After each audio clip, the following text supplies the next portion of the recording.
Hello, welcome.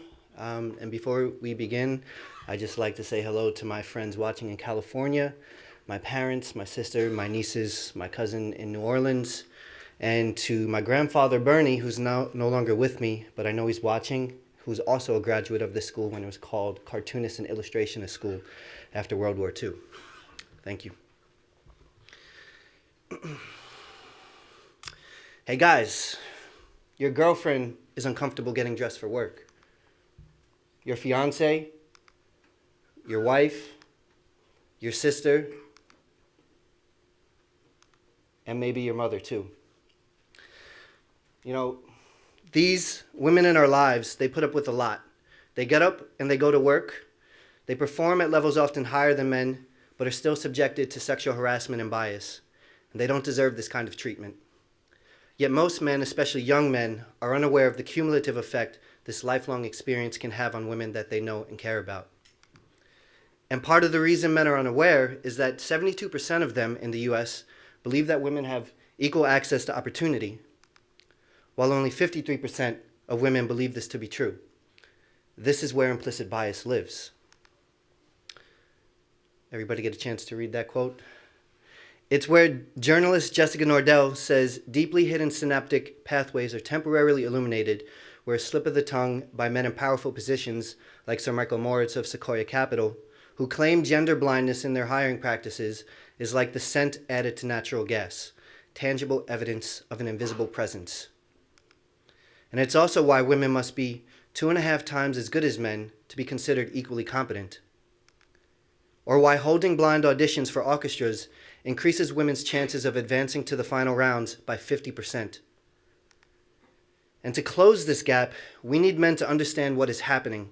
And we need men to listen to the stories women are telling us. And we need men to talk about gender inequality with each other to understand how we help create this gap and how they can take concrete actions to help close it.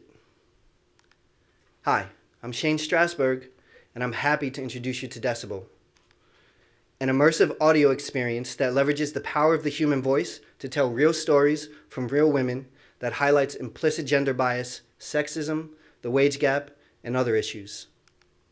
It's an exhibition that will travel to different college campuses to engage young men to think critically about their role in gender bias and inequality. And it provides tools for concrete actions and confidence building so these young men can become better allies for women and gender equality. You know, the system that you can't see is worse than the system that you can see. When I started this project, I wanted to understand how implicit bias works and how it becomes embedded in our culture. So I designed a simple game using images of men and women in 3 different professions to test if men do indeed have a gender bias. And in each instance, I gave the participant 1 minute to answer a very simple query using the photographs provided. So for the astronauts, it was choose a team of 3 to go to Mars. For the news anchors, choose 1 person who you trust to tell you the news. And for the computer programmers, pick a team of 5 to build you some software. And what I learned is actually not surprising. Men were overwhelmingly choosing astronaut teams of 2 men and 1 woman, coding teams of majority male, but they trusted a woman to tell them the news. But where my research got interesting was when I also tested this on women, and they too were also choosing with a strong gender bias for men as astronauts and coders, but a woman for the news. So I interpret this finding to mean that gender bias is so strong in our culture and society that it transcends gender. And it's why implicit bias is so difficult for us to see, for some to even believe it exists, and that we all play a part in supporting it. And this key insight is at the heart of Decibel.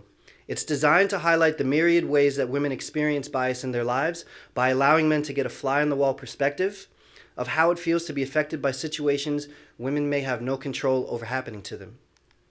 And it starts by grabbing the attention of young men through a set of posters that would be put up around campuses prior to the exhibition opening, with provocations that will bring women's issues directly into their personal lives by making them curious how this affects women that they care deeply about. And then by making them start to think about their place and then by making them start to think about what their place in gender inequality might be. And when they arrive to the exhibition, they will see a solitary black booth with one chair inside. And when they enter this booth, it will give them an opportunity to remove themselves from their subjective reality so they can fully concentrate on the experience they're about to have. Once inside, they'll put on a pair of noise-canceling headphones and sit down. And the audio will start seamlessly once properly seated. And for 10 minutes, they'll hear different scenarios of stories from women that could be their mother, their sister, their girlfriend. Here's a short clip of what that will sound like. I can't wear this today. Last time I wore it to work, I felt like I was being stared at. Even when I wear sweaters, one guy purposely stands in the doorway to make sure I physically touch him just to get by. I've been dealing with this since I was a teenager. I remember when I worked at a grocery store, and as I was climbing a ladder to put up some signage, a manager approached me and said, "I could watch you go up and down that ladder all day." He made comments like that to me on a regular basis. And when they exit the booth, they'll be given, premature clicking.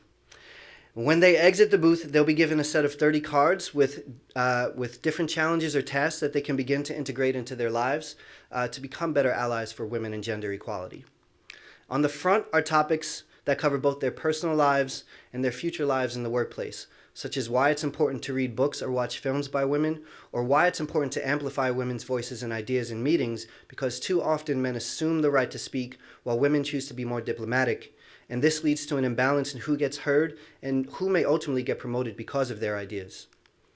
And on the back are succinct explanations that provide context to tasks and some examples to provide ideas on how they can be successful at integrating them into their lives.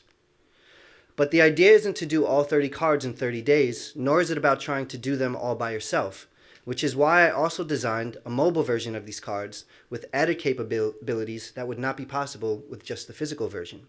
So for example, you'd be able to turn a card on to concentrate on just that one card, set a goal date to put some internal pressure on yourself, and use reminders to get notifications of how much time you're left, and a very simple visual cue when you're finished with the card.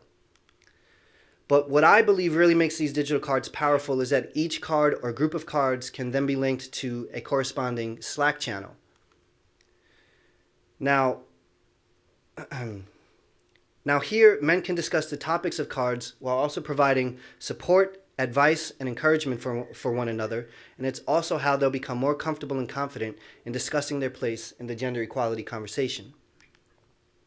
And a Chrome plugin can provide a subtle reminder of which card they are actively trying to complete every time they open a new tab, but it can also give them some help up front through the use of web links to better understand why there are benefits for them to integrate these changes into their lives and to give them a head start on some of the research that they might have to do. You know, there are many young men who often feel that they are the only ones who believe the way women are treated is unfair. However, they're trapped behind a wall of masculinity that often rewards silence and repression of nuanced thought and emotions. Decibel seeks to break through these socially constructed barriers by bringing men closer through interpersonal dialogue and practical tasks that let them begin to understand that they aren't alone in their thinking and that working towards gender equality is not just to the benefit of women, but can also make them feel like a more whole human being. Thank you.